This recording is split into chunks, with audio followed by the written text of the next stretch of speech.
Hello, everyone, and welcome to the GitLab 12.0 live stream.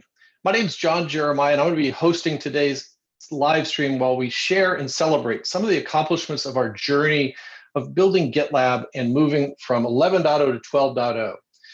Today's live stream is going to consist of a couple of different segments. We're going to share a little bit upon the journey of what it's taken to go from 11.0 to 12.0. We want to talk a lot about our community and the community that's helped to contribute to make GitLab what it is. We'll have a panel discussion. We'll talk about why is security and operations so important to the DevOps lifecycle. We'll spend a little time talking with the customer, and to close it all up, Sid is going to share some time and give some insight in an AMA. So if you have questions, please post the questions into the YouTube chat and share your questions, and we'll have questions for Sid at the end of the session. So let's dive in. The journey from 12.0 has consisted of a number of key releases where we have gone from auto DevOps to building out capabilities supporting security and operations all in a single application to support the entire DevOps lifecycle. The journey has been fantastic. We've had over 400 different features and improvements shipped over the last year. In addition to that, we've seen massive growth of DevOps on GitLab.com, where we had over 1 million monthly merge requests last month. Absolutely amazing growth. And the growth is not just of people adopting and using GitLab, but our team is growing as well. As I look back from last year to today, we have over 400 new team members who are part of the team helping to build and make GitLab awesome. We're not doing it ourselves. It's a community that's making it happen. There's been over 2,000 community contributions over the last year, and it continues to grow based upon the community offering input and insight and helping to make GitLab even better. It's not just that. It's about developers and security and operations all coming together. And that's the theme that we're talking about with 12.0. We see 12.0 in the future as how does DevSecOps come together? And when we made our announcement with the release post, we talked about specific capabilities, and that's the purpose of today's live stream, is to double click into it and talk about where we're going and what we're doing. But before we do that, I want to ask Emily to share some insight about the community and how the community has contributed to where we're going. So to that, Emily Cook, our Senior Community Advocate. Emily, I turn it over to you. Hi, everyone. My name is Emily Cook. I'm the Senior Community Advocate at GitLab. Our goal on the community relations team is to ensure everyone is heard and feels welcome into our community. I joined just before 11.5, and in the 7 months that I've been here, I've definitely noticed very impressive growth and engagement. So next slide, Jen. Thank you. So for our wider community contributions, GitLab has been open source since day one, and we've always had a lot of wider community members who've helped improve GitLab. When the co-contributor program was started, one of our main goals was to lower the barrier to entry for new contributors and to develop a closer sense of community among our contributors. We were able to highlight ways to make contributions easier and to bring people together through contributor blog posts, our monthly core team meetings, and our quarterly hackathons. To look at the metrics between 11.0 and 12.0, you'll see that we have more than 600 wider community contributors and had over 2,000 MRs merged. Also, wider community members made contributions to more than 15 GitLab projects, including CE, EE, our runner, our omnibus, and our shell projects. So, yep, next slide. Okay, so for our community growth, we've had a great global community, but we thought there was an opportunity to provide them with better support. So since 11.6, our focus has been on improving our support for meetup organizers.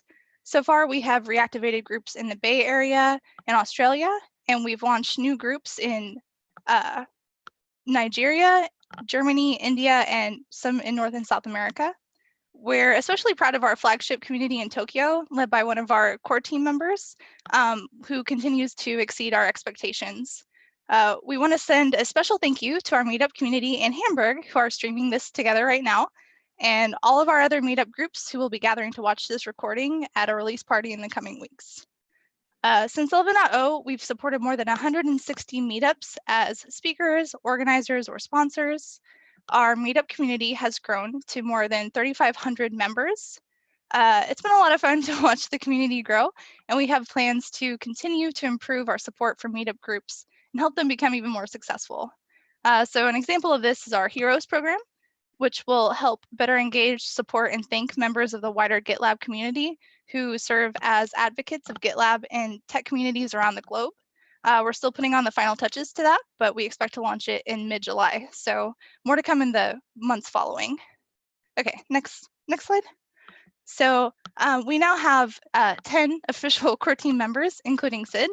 The GitLab core team primarily consists of volunteers that have made significant contributions to GitLab, whose mission is to represent the wider GitLab community and ensure that everyone can contribute. So next we have a GitLab Connect, which is a regional hosted event that brings together customers and prospects to share stories and lessons learned about GitLab. In 2019, we held 9 Connect events with over 400 in attendance, and we have a dozen more planned for the remainder of the year. We also hold monthly community advisory board meetings virtually. We now have 28 CAB members, and we had our first in-person meeting in April in New York City, and we have our next one planned in October in Seattle. Okay, so next slide. So every release, the GitLab team members select a wider community member as an MVP, and you can see them listed at that top link. We have an MVP contributor who is just hired into the company, actually, Marcel. So we'd like to take this time to thank everyone who's helped get us to where we are today. So you'll see there on the slide, that's everyone who's been a MVP contributor since the 11.0 release. So just take a second. Thanks contributors. Okay, so next slide. So we'd like you to join us with our community. Without our community, GitLab would not be where it is today. Our company and product may be growing, but as one of our core team members has said, it's never been easier to contribute.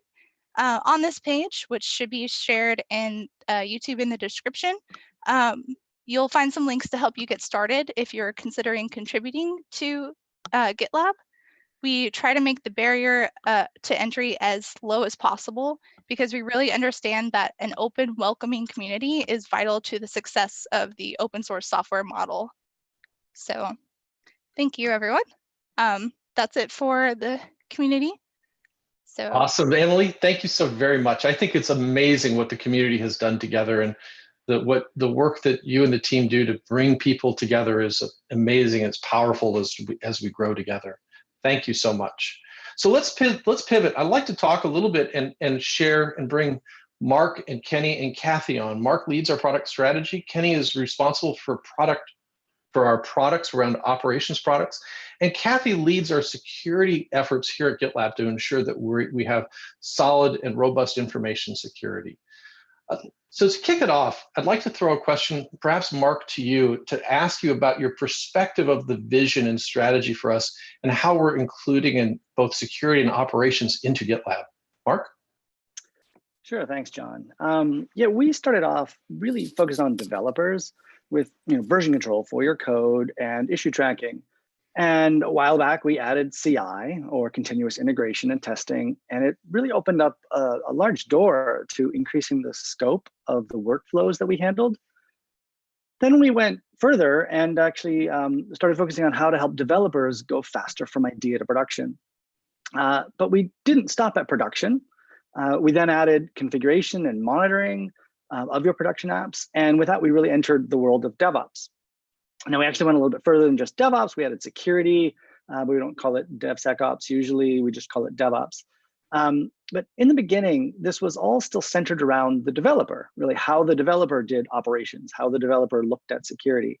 With 12.0, it's a huge milestone in our transition to not just doing DevSec and Ops for developers, but serving operations people and security people with dashboards and workflows customized around getting those jobs done. And that's really a huge part of our broader mission. Our vision, our mission is to have everyone contribute. There's tons of people involved in software development and delivery, and we want to support all of these people in their journey of collaborating together. Thank you, Mark. I think that it's amazing. Kenny, go ahead. Oh, I was going to say, Mark, yeah, I agree. And I think, part of our vision of everyone can contribute, we start thinking about, typically the developer DevOps lifecycle is really about creating new features and responding to the features that a customer might want. So building the kind of like feature capabilities of an application. But I like to think about how you can consider other capabilities of an application, like its security or its manageability or its resilience in production, as just as critical, and building new DevOps loops for the same thing. We think about adding the design or the kind of user experience of your application, adding that into the DevOps lifecycle. So I think it's really cool how we have this very expansive view that doesn't just stop at the developers and creating and shipping features, but really also shipping and improving and iterating on the capabilities of your application. Yeah, and I want to also step in and say here that the security team here at GitLab, we are a customer of GitLab's features, and we also dog food and contribute to the product. It's been really exciting to see that empowerment that we're able to provide to developers to make decisions at the time of committing code on whether there's security concerns with what they're trying to commit. I love seeing that kind of thing, because at the end of the day, security teams need to scale. We're never going to have as many security people as we have developers. So we need to empower developers to really be able to make some decisions about security, and also know when to loop in someone on the security team to help them. To that end, yeah, go ahead, Mark. No, sorry, I was just gonna say, it's really great that when they do loop you in, you can actually still use that same information. I think one of the big challenges with point solutions is, the security team often has a different set of tools to do their audits and everything else, and the developer has a different set of tools, and you're sort of crossing each other's paths and not really talking together. And having a single solution, you may have different views, different dashboards that you use on a daily basis, but when things do escalate, you can point them to the same place. Yeah, and we do a lot of dog fooding, but right now, frankly, we're more in the contribution mode than dog fooding, and we'd like to ramp up the dog fooding. But if we look at it from both perspectives, they're both useful. For example, for our own compliance requirements that we're looking to do for our frameworks, we have access requests, which we make great use of GitLab issues to implement that and have that audit record for future compliance checks. We also have recently rolled out an escalation engine using also GitLab issues. So in our way, that is our way of dog fooding our own features and our own product to do what we need to do from day to day. One of the other exciting things that we do is that we dog food and contribute to CI runners for abuse operations functions that we have here on the scene. Yeah, and I love that we dog food here, and I know, Kathy, you've been an awesome contributor to the future direction of our product as a result of that dog fooding. Mark, you'd mentioned that one of the pain points that a single application solves is this pain of kind of integrating in. We typically think of it as like switching context between tools, but there's another also value point that we have the opportunity to provide that we do in many cases today, and that's that we can immediately give you the correct context because we're aware of that information. So it's not just, oh, there's less pain, but it's also a super value add to make your teams more efficient, Kathy, because you have access to all this information that you wouldn't have had because your tools were disparate and the data was in siloed locations. Yeah, that's absolutely right, Kenny. We're very lucky that way. So that's awesome. I'd like to continue talking about one of the things, Kenny, that you've been working on a lot has been about release management and release orchestration. It's incredibly important for operations teams. How do you see that evolving over the next several releases and into the future? Yeah, thanks, John. I'll say, I started similar to Emily in the 11.5 release cycle, and so most of this work predates me, and Mark and the rest of the team have a lot to do with our capabilities here. As Mark mentioned, we entered into this CI/CD world many years ago, and today it's astounding, but customers talk about how they love the RCI capabilities. It's a great place for me as a product manager to come and talk to customers and have them use words literally like love to talk about these capabilities. But like everything at GitLab, we don't stop there. We're always moving forward and always progressively iterating.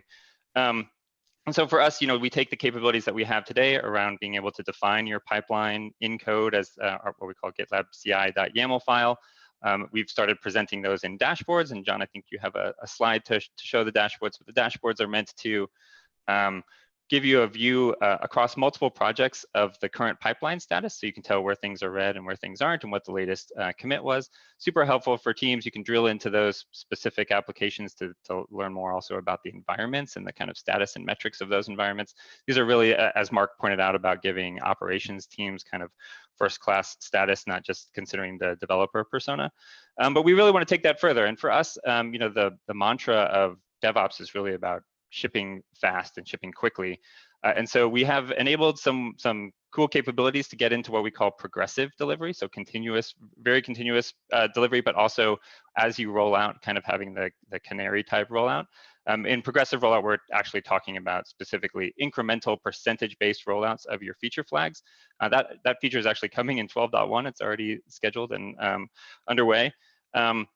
But our kind of secondary goal is really more about that operations persona. And actually, Kathy is a core constituent here about compliance. So as you can define your pipeline in code, you also want to be able to ensure that all the projects across your instance are conforming to some compliance standards. And that can both mean that a certain set of checks and approvals happen before release, and it can also mean that you're able to gather appropriate artifacts to report back to auditors. And so we think of our next steps around really enabling progressive delivery and leaning into compliance as code so that we can deliver kind of out-of-the-box compliance for teams that require it as imperative, all while, remember, keeping in mind that the number one thing we don't want to do is add more friction to the process, so it has to be easy so you can continue to ship faster. So those are some of the things that we're working on in the CI/CD world. Very cool. What about security? One of the things we're also working on, Kenny, is baking security into merge requests to give teams fast feedback. Can you talk a little more about where we're heading from a security perspective as how you see the vision? Yeah, in the tool itself, we have, and this is a testament to the team and the team's spirit of iteration during the course of the 11.0 release series. We added a whole suite of security scanners: SAST, DAST, dependency scanning, container scanning, secret detection, all as part of GitLab. That then we took this very shift left approach that you get that scan as a result of a pipeline, so you get it on every commit. So as a developer, every time you make a commit, you get the results of these security scans. So you see it, very quickly before the code is even merged. That's really about enabling, as Kathy mentioned, the developers to be more self-service on the security scanning and the security teams to only be alerted when it's critical. And we alert the security teams via dashboards. We create dashboards that show the overall vulnerabilities, the recent pipelines, the trends in those vulnerabilities, so that in the future teams can highlight, here's maybe some developers that need some review of their security best practices, or here's the trend lines for whether or not we're adding new vulnerabilities to an application or not.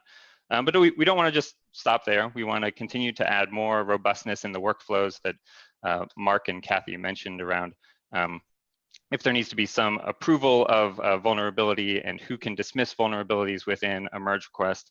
But then also, I was recently talking to a heavy GitLab secure user who was mentioning that we have this ability to move beyond just running our security scans on a merge request basis, but also running them kind of continuously on the project or on the repository, because it's important that especially as a security professional, that they can answer the question of, there's a new vulnerability that was announced today. Which one of my applications are impacted by this vulnerability?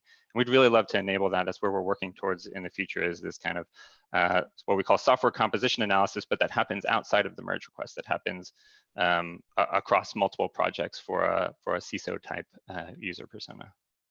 Yeah, and I think that's really important. And what I want to emphasize is that, not sure if everyone realizes, but it is much more expensive to fix a security vulnerability after the fact than get in early on that process and make sure that due diligence is taken at the beginning.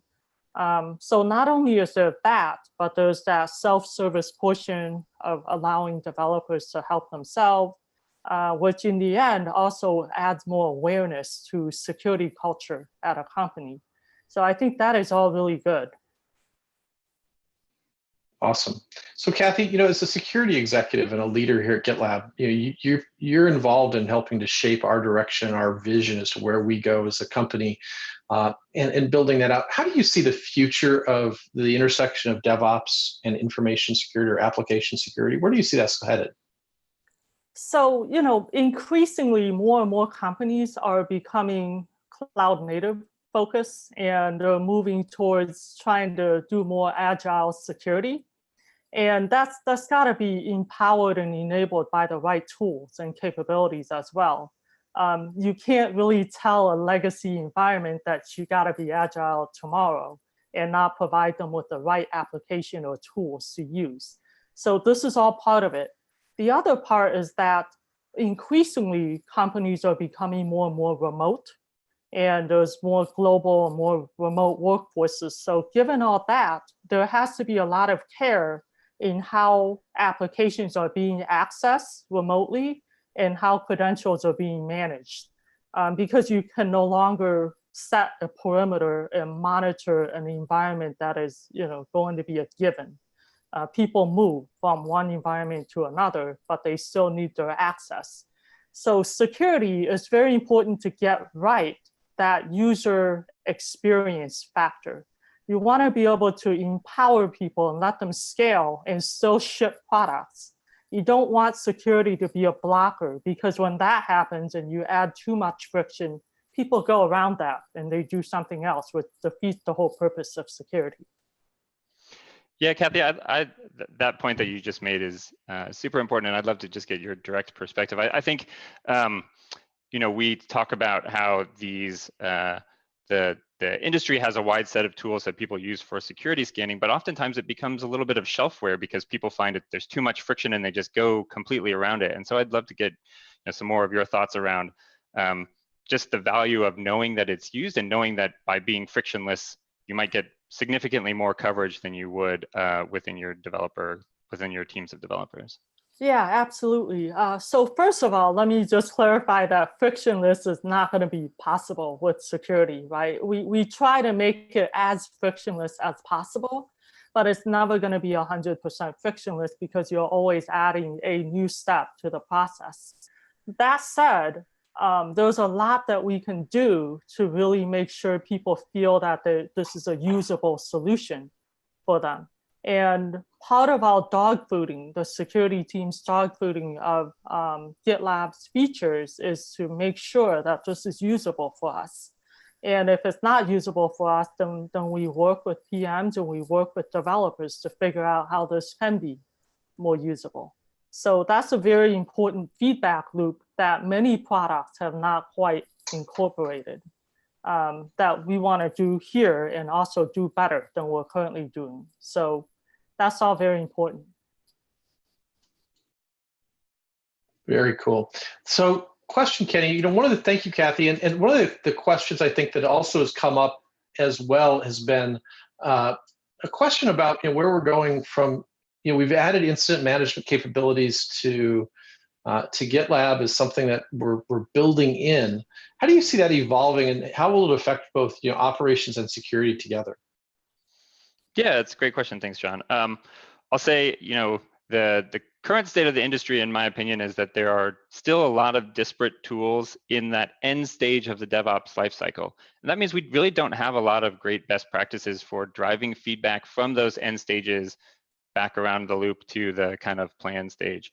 And I think there's a real opportunity that, frankly, GitLab is well positioned for, because you can complete that loop by having things in code, right? If you have your pipeline in code, the way you do monitoring in code, your configuration, we talked a lot about trends around infrastructure as code. it enables you to quickly realize things that, again, aren't about features or about other capabilities. The performance of your application is slow and users are being impacted, or the business metrics that you rely on as a kind of SLO is degraded for some reason. You can drive that improvement in, you get all the context in an incident, and then you can drive that improvement via a merge request as a change and as an iteration. And so I think, our completion of having incident management enables that for our users. It enables small DevOps teams to have a really sharp iteration cycle that isn't just about, oh, a user has a feature request.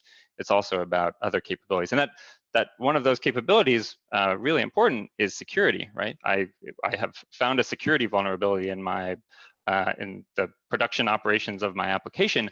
I can then immediately recognize that and create an incident and drive that back. And so I think it's really important that we are well positioned to take advantage of closing this this DevOps loop, and really it has to do with, again, those potentially non-feature capabilities of an application. Yeah, and Kenny, I really like the point that you made about SLOs and incidents. In security, we're very operational. So when there's a security vulnerability or an incident, we need to really take care that we scale our ability to escalate an incident if it hasn't been resolved within an SLA expectation. So to that end, my team has been dogfooding and contributing an escalation engine recently, which I mentioned earlier. But to get into it a little bit more, the escalation engine helped to drive more accountability and ownership across all of the GitLab issues that are related to incident response and also to SLAs of fixing security vulnerabilities. It's very hard for us to manually chase down what needs to happen next in an issue. But with automation and escalation, we do that so much more effectively. And so we're very excited about contributing what we learned from dogfooding this process and everything to making it part of a future GitLab feature. Yeah, and I'll just say, it's something unique to GitLab in my experience that we have this great dogfooding culture of not just, hey, there's like a forced, you have to use this tool, but also that the teams are, because everyone can contribute here at GitLab, the teams are fully capable of adding stuff back into the product and building onto the product in teams that are, like outside of your traditional product team. I love that about GitLab. We have this very expansive mindset, not just within our own teams, but also community members end up contributing. And kudos to our large community who's helped in a number of different ways. Yeah, a good example of that in this release was GitLab Insights. Mac and the quality team, they built Insights so they could track how they're doing from a testing and defect perspective. And now it's shipped as part of 12.0, which is an exact example of that. Mark, one of the things I want to share something, go back to the slides quickly. One of the things that you did and the team did recently was you published the category maturity page. And I've got 2 slides of this. I'd like to understand, as you look at the stage maturities and how we're looking at, what are your priorities for the team and where we're going as you look at going forward? And by the way, I absolutely love this maturity page. It's so powerful and it's so awesome. Thank you for doing that. Yeah, of course. Yeah, it actually turns out to be really, really helpful for people to understand where we're at. And I don't know if you can scroll down, but if you look at that page yourself at some point, below that, it also gives the plan for how we're going to evolve all of those categories. So not just where we're at, but where we're going. And then, so the thing we just recently introduced is sort of not just talking about the categories, the features and how they're going to mature, but how the stage itself matures. And so we've come up with this sort of 7-point scale of describing how a stage kind of matures. Well, really step 0 is nothing exists at all, but then it starts with usually we'll create something in the stage and we'll use it internally. Then at some point, a few more users will use it. Then it becomes good enough that you can actually switch away from some other tool to using that stage. And then eventually all the way to the best product in that category at stage 7. And so it's really great to communicate that and just to be upfront and transparent about where we're at with each of these things. We're not at the same place with all of these stages. In fact, so create and verify our 2 oldest stages, been around since 2011. And they're really strong and really mature. Create is really source code management, or version control, and Verify is where CI lives. And so those are really mature. Going forward, the next really big stage that we see, and thus we're prioritizing, is release. And that's with a big focus on CD, so being able to continuously deploy to production, to Kubernetes or wherever it is you put production. And then also the release orchestration and management that Kenny talked about earlier. Release is not only really important just for our customers generally, but it also really opens up a lot of the rest of the DevOps lifecycle. Once you are deploying with GitLab to production, well, then it's a lot easier to monitor and configure your production applications. And so that's kind of it really just opens up the rest. It's kind of a barrier sometimes. If you haven't done deployments there, it's harder to do the monitoring. But then conversely, once you do that and you open it all up, now you've really got this single application that goes way beyond just CI into your full operation side. And so that's a big focus for us. Beyond that, the next two big priorities are plan with project management. We've got a lot of great features there, but we really want to continue to invest, especially on sort of the Kanban side, the Kanban issue boards that we call them. And then secure for application security testing, obviously a big topic today. That's a big priority for us over the next little while. Yeah, and thank you, Mark. I totally agree. Like, I'm super excited about this stuff that comes as we mature these categories. I do want to make the meta point. John mentioned this, but I'm really proud to be a GitLabber on so many fronts. But the fact that we are so transparent with where our product stands and its maturity is just kind of a breath of fresh air. We've all encountered products where they claim to do everything under the sun or are better than sliced bread. But I love that we're transparent, we're honest with ourselves, we are always strive to be our best critic. And this page and the fact that we're open and public with where we are with our different maturities is just super inspiring to me. So. Yeah, we've had the roadmap transparent and public for a long time. The homepage, maybe not a long time, but for quite a while it listed like, here's where we're going, these are the categories. It's only recently that we've then been so transparent with the maturity and saying, okay, yes, we've got these, but even these other ones that we have already, yeah, they're still in really early stages. And now from our homepage, there is a link to look at the category maturities right from there. And so everybody can see it. It's a great page. I do encourage anybody to take a look at that, because it also really highlights what our plan is. Like, you can see what we're focusing on for the next 12 months. Yeah, this is great. Personally, I can share that I used to do a ton of technical product evaluations for security products in particular. And it's always very hard for me as an evaluator to look at a product's page and get a sense of where they are in maturity, or even if they deliver what they promise, right? So this is really, really refreshing for me to see. I've never seen anything like this in all the product evals I've done. It is awesome. And that's all I'm going to say with it. But one last question, I'd like to hear your thoughts on this. We're different because of the way we're open core with a community that's making contributions to GitLab. How does that influence and shape the priorities that you have as you lead the product side of the team? I'll share my first one. One of the first things I noticed when I joined was I was interacting on issues with all sorts of people, and I never even stopped to question whether that was a GitLab team member or a customer or a contributor, or it doesn't occur to you. And the fact that we operate so transparently, and in conjunction with our open community, is really this great kind of cycle that feeds on itself, because we continue to be transparent. It makes the community more aware of what we're doing and where we're headed. They can react and respond and also contribute to that direction. So it's really empowering to me as a product manager to have both an active community that we're a part of, as well as have in terms of contributions, but also as the sounding board, as a stakeholder in where we're headed.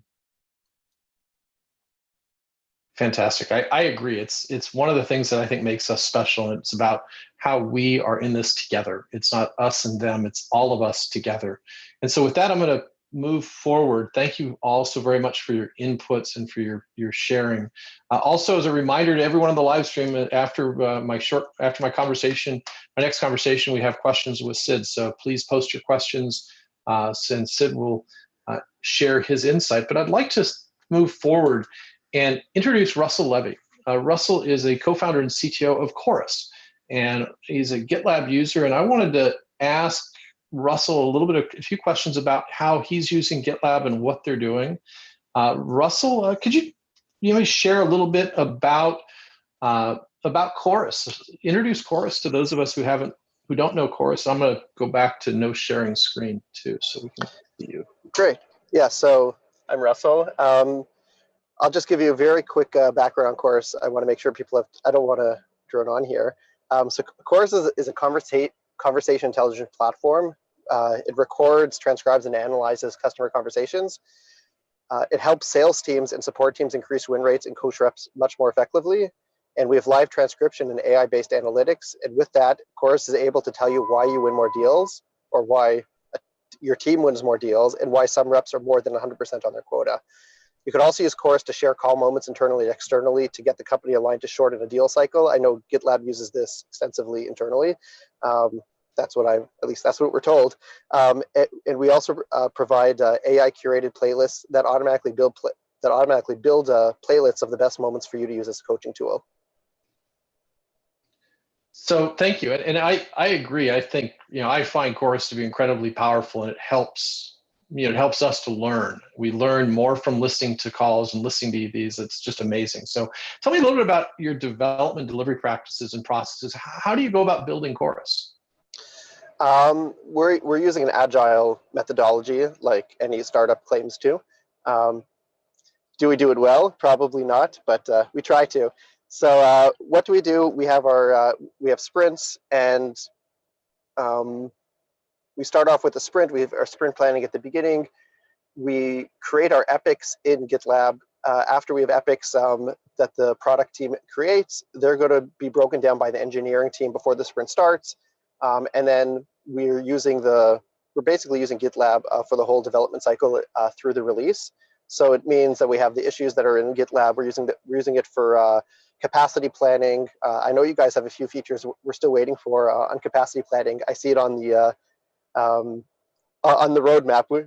We sit there waiting. Is it going to be 12.3 yet or not? And we go through capacity planning, and then the team just works on the issues. We're using GitLab CI. We're using it for CD as well. We're not using all your features yet, but there's plans to do that over the next few months as well, to be able to use it for canary deployment. Thanks, Russell. And I know that internally we have teams waiting on the capacity planning feature as well. They're looking forward to using it. So you're not alone. I know it's coming soon. Using GitLab at Chorus, how is it brought together? Has it helped you to bring together operations and security and developers to have a common view and to eliminate the friction between the teams? Yeah, completely. I mean, just given we give access internally to everything to everybody in the organization.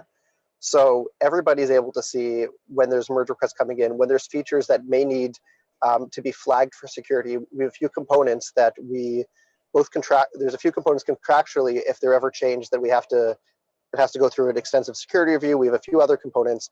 Remember, we're recording all these conversations. Some of it has personal information on it. If we do anything, we have some features that scrub personal information. If we make any changes to that, it just has to make sure that it works well. From the security point of view, we have that visibility. We're using the security dashboard. We just started to use it a month ago to be able to see if there's new security issues that are coming up. And it really helps the developers just to say, why is this issue that I'm claiming is a security issue really a problem? Just pointing to the bandit, pointing to the external sources through the bandit code of why this is an issue, how you would exploit it, how this could be a problem.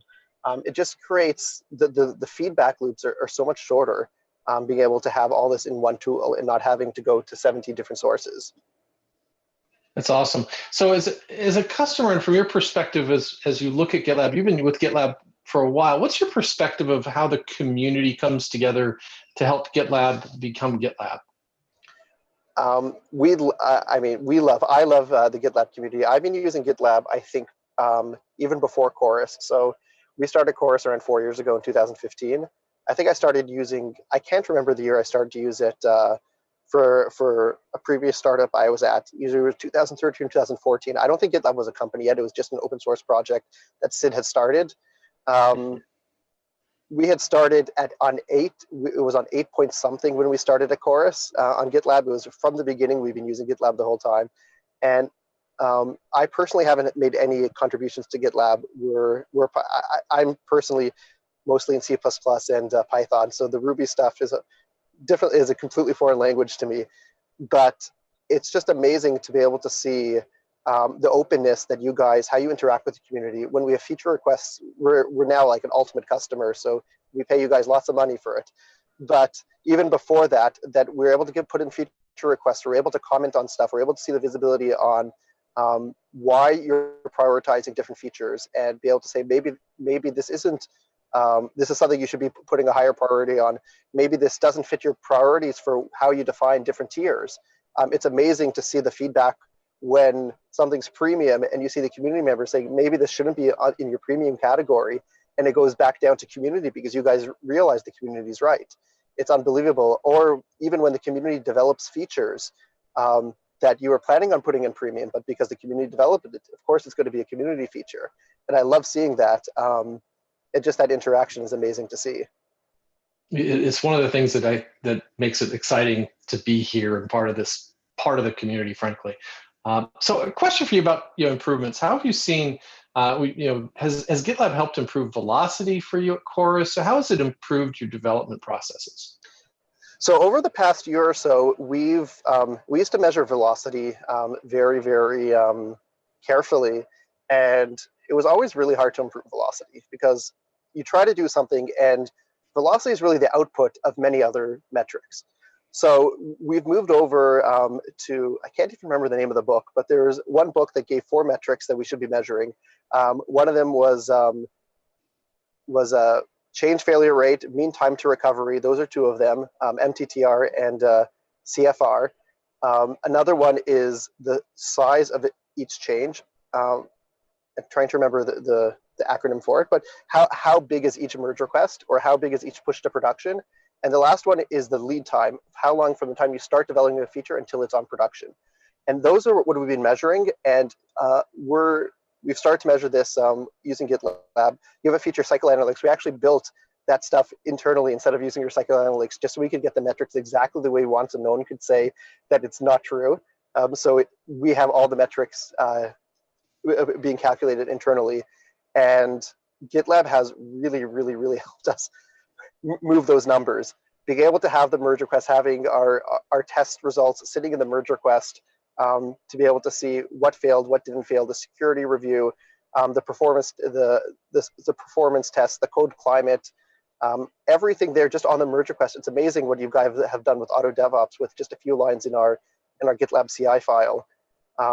And it's really helped us be able to shorten the lead time, which has really affected every single one of those other metrics. It means that we're having more pushes to production.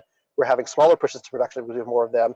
We're having fewer failures in production because we have ways to test the application. We're just starting. I was waiting for you guys to release 12.0 because we're going to be doing the visual, what's it called again? The visual reviews. Visual reviews, yeah. Visual reviews. That feature, like we're building, like we have a sprint starting next week. That's one of the top features on the sprint, to get that in there. Just to be able to close this cycle, to be able to get things done before it gets to production and to do it very fast. GitLab has really, really helped us with that. Awesome, Russell. Thank you so much. Any other closing comments? I love your stories and I love where you're at. And I will certainly circle back with you. I want to learn more about the cycle analytics work that you're doing. Any other thoughts? No, everything's great. Thank you. Awesome. Russell, thank you so much for spending some time in your afternoon to join us. I love hearing your stories about what people are doing and the stories from people in the front lines of actually building and doing software and using GitLab is really, it motivates me so much more with what we do. Thank you so much. So with that, Emily is going to help us facilitate our next stop in this live stream. Is we have time set aside for AMA with Sid. Emily and Sid, are you there? Yep. Emily, I think you see questions coming in yet? And I'll turn it over to you. Sure. Hello, everyone, again. Okay, so our first question for Sid, are there plans to make GitLab more social? Yes and no. So if you're talking about are we going to go hands-on, compete with GitHub, try to move everyone over? Probably not today. More social. I would love a better explore page in GitLab. I think that one is not looking as good as it should be.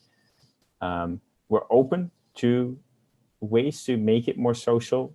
We got some companies using GitLab at over 10,000 people. They wanted to be more social. We got Debian and KDE using GitLab. They wanted to be more social. So we're definitely open to changes and fixes there. One thing we've been discussing today is maybe make it more social where there's a way to message the company directly from GitLab.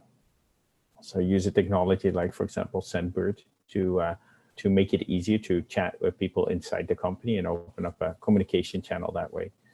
So those are a few of the social changes we're discussing. All right. Thank you, Sid. Okay, so next question. What is dog fooding and why is it so important for GitLab to dog food its own product? Yeah, so dog fooding means using what you produce yourself. It is extremely important in order to make sure that we make sure it's usable. Like if something is so bad, we're not even using it ourselves, that is a sign that it's not usable by anybody else. And we've seen again and again that until we use it ourselves, there's just scores of bugs that we should be able to prevent. We've seen that when we use GitLab CEO to transfer GitLab from Azure to GCP. I think we found 20, maybe even 40 different bugs that we solved. And that way our customers don't have to find that. We saw it again when we're now using Elasticsearch ourselves. We found probably 7, maybe even 10 bugs, huge performance problems that were there that we only solve now. And we're seeing it with products that we don't use. For example, we don't use our own monitoring. We use something, we use Grafana, which is awesome. But because we're not using our own metrics, that product hasn't matured as well as it should. And I knew of very few customers that are using that. That's because we haven't kind of taken away all the bugs that we should have ourselves. So we're getting all the teams in GitLab to recognize that, look, we have to use it ourselves. And that doesn't mean an API integration. That doesn't mean a bot integration.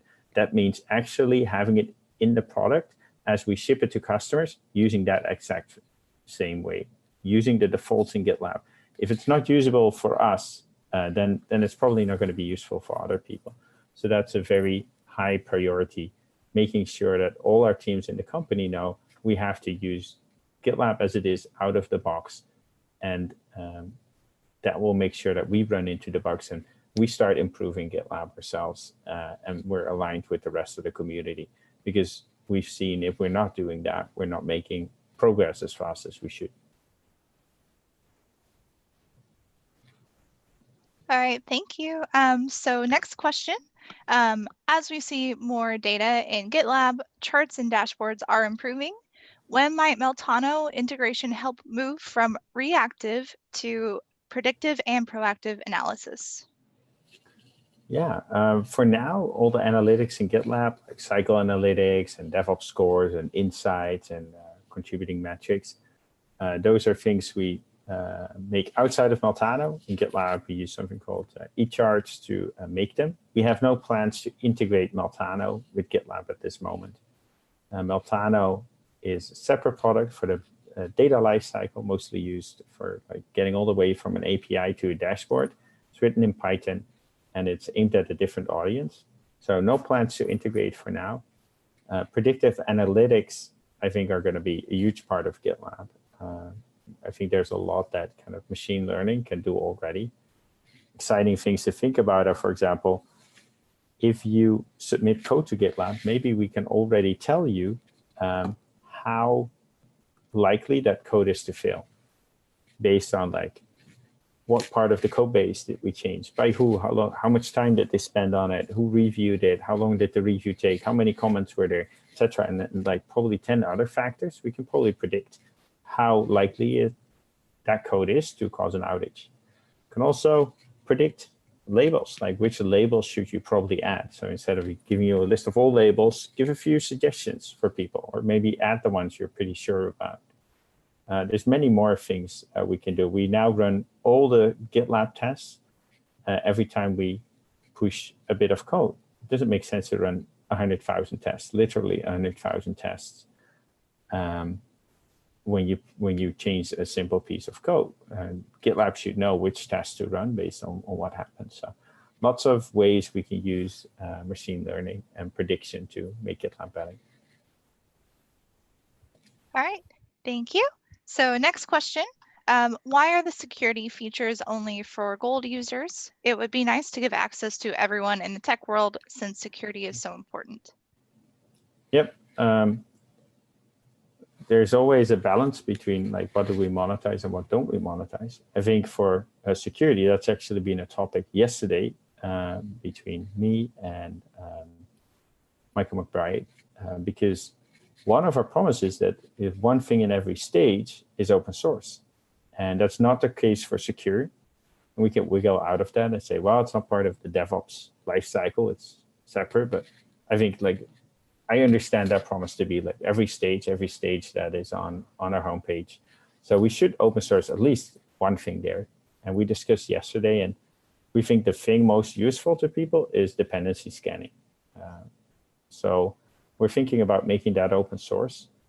One thing we're still considering is like how to give kind of access to that data. If you have a self-managed GitLab, you still need kind of the data store of like who else, like who is, what are the vulnerabilities? So you probably will need to create some kind of an API key, and we're probably gonna kind of collect email addresses and make sure that we have a bit more visibility in what's happening with GitLab downstream, one of the major problems. So it might be a bit of an exchange.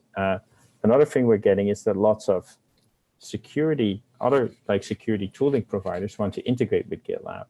And I think we have to make that easier. So the functionality to kind of upload a report into GitLab with like, these are the vulnerabilities or these are the security problems, and then have that show up in the merge request.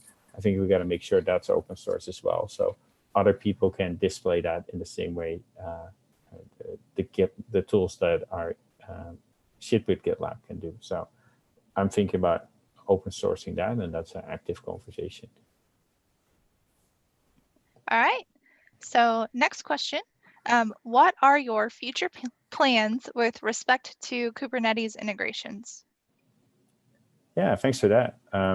So far, the Kubernetes integrations have been a huge success. GitLab is now the most common way to deploy to Kubernetes, but we can always do better. One of the ways we can do better is making it easy to create a cluster. Right now, you can create a cluster on GCP, but we want that for all the other cloud platforms. You can already add any cluster to GitLab, by the way, and we just improved that in 12.0, automatically checking kind of the credentials.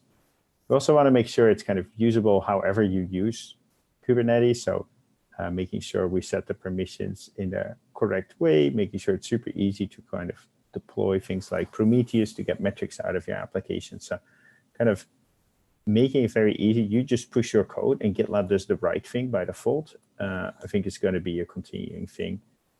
It was pretty cool to see how fast we were able to do serverless, and that's already kind of quite usable. In 30 minutes, you can get set up with serverless on top of Kubernetes using GitLab. We want GitLab to become kind of the default thing you use in conjunction with Kubernetes to do all the busy work for you in order to deploy your apps and scale them and progressively deliver them. All right, thank you. Next question. Are there any plans for backup and restore strategies for applications? Oh, that's interesting. So like GitLab has backup and restore for GitLab. It doesn't have backup and restore for applications. And That is a great thought. I think until now, we've relied on kind of managed services to do that. So we assume when you deploy your app with Auto DevOps, that you're for things you want to retain, like a database, that you use something like a cloud service like RDS, or you run your own database. I think we have to get a bit better at that. We're seeing with Kubernetes operators that it's possible more and more to use kind of those operators to for the stateful services. We should probably start thinking about that. Mark, you want to add to this by any chance? I think that covers it well. Cool. So yeah, interesting. Very open to discussing that, and we look, if you have a contribution, I think that's really interesting in order to do more of that. Also, I think we need better strategies, for example, for testing rollback procedures. I know a lot of companies that want to see a rollback before they even deploy something to production. I think that should be almost like part of our default pipeline. Database changes, backups, and restore testing, things like that. So that's another way to improve our Kubernetes integration. All right, thank you. So next question. How can someone use GitLab CD to deploy MS Windows applications, clients, and servers running on bare metal or VMs, no containers, Kubernetes? An audience member is using Octopus Deploy and would like to be using GitLab. Yeah, I think you can already.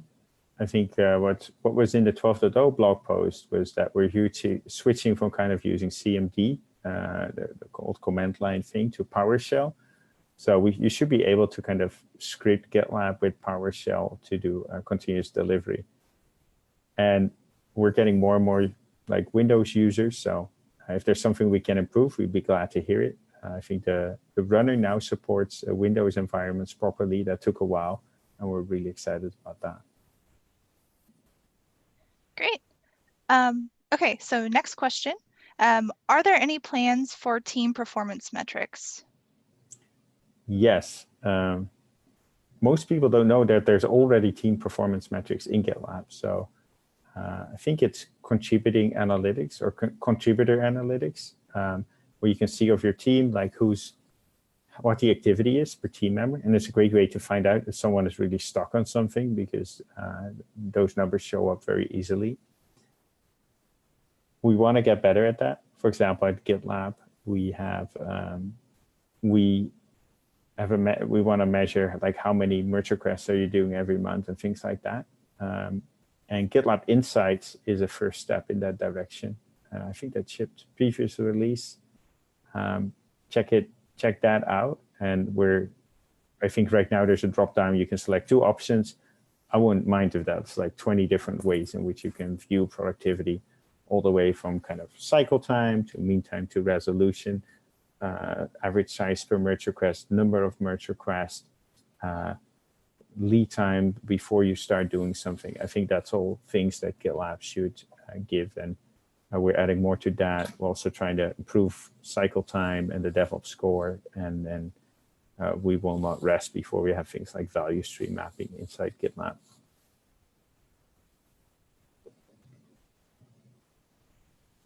All right, thank you. Okay, so this will be the last audience question before we wrap up. Can I have the GitLab install and the runners in the same Kubernetes? In the same Kubernetes cluster, I think you can. I hope we set them up right by default so that the runners get evicted from the cluster if GitLab is getting affected. But I think that's the case, and I think there's a button in GitLab to deploy the runner. So it's a so-called GitLab managed application. So it should certainly be possible. If you use the Kubernetes Helm chart, it'll actually, if you use the Helm chart to install GitLab, it will install the runners automatically by default. Yay. All right, thank you, everyone. That's going to be it for the audience questions. We're going to wrap it up here. I'll pass it off to John for if you have any closing remarks. Thank you so much. Sid, any other closing thoughts from you? I want to make sure anything from you before I close? No, I we're here at the DevOps Summit in London. It's been great hearing everyone using GitLab, and it's great to see, like, a couple of years ago, we did just version control, we added CI, and now people are using GitLab to deploy their applications, and we're getting closer and closer to delivering the full DevOps lifecycle. I'm super excited that we doubled the number of contributions going in the last half year, and it's a project of a wider community, and it's been very exciting to work with people. Very excited to see some companies stepping up and starting to contribute. Awesome. Thank you so much, Sid. And that wraps up our live stream today. On behalf of the entire team who's joined us, I want to reinforce, we believe everyone can contribute, and that bringing these different teams together, we're better together. As a community, we're better together, building GitLab. And thank you so much for joining us. I look forward to seeing all of you in a future event. Take care.